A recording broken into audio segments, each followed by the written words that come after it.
Flex మీదకి పడకండి, కొంచెం చిన్నగా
మన దేశానికి స్వాతంత్రం వచ్చి 80 సంవత్సరాలు గడుస్తున్నా కానీ ఈ దేశంలో నాణ్యమైన విద్య, నాణ్యమైన వైద్యం అనేది ప్రతి భారతీయ పౌరునికి అందట్లేదు. కాబట్టి ఈ ఉద్యమం మొదలు పెట్టడం జరిగింది.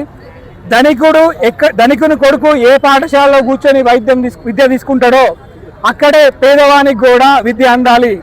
ధనికుడు ఏ హాస్పిటల్ అయితే వైద్యం తీసుకుంటాడో పేదవాళ్ళ కొడుకులకు కూడా అదే హాస్పిటల్లో వైద్యం అందించాలి. ఇది మనకి రాజ్యాంగం ఇచ్చిన హక్కు.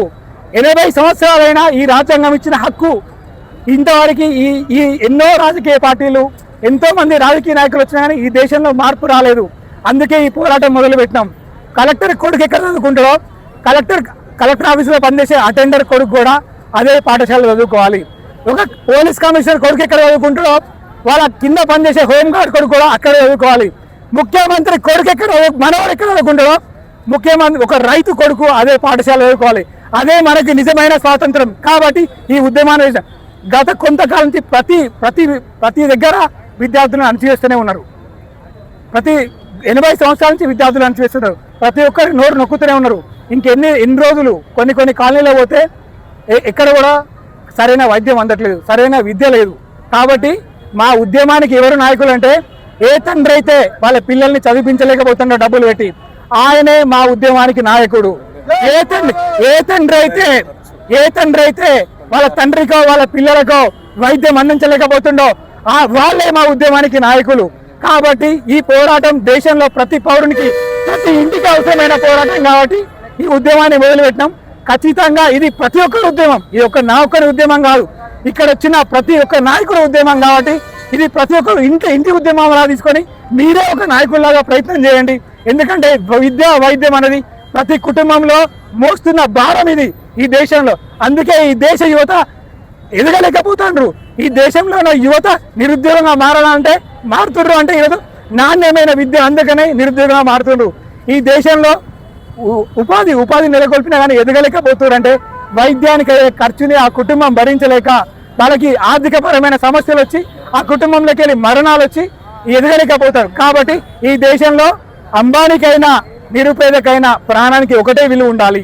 అంబానీ కొడుకైనా నిరుపేద కొడుకైనా ఒకటే విద్య అందాలి. అదే మా లక్ష్యము. జై హింద్, జై భారత్.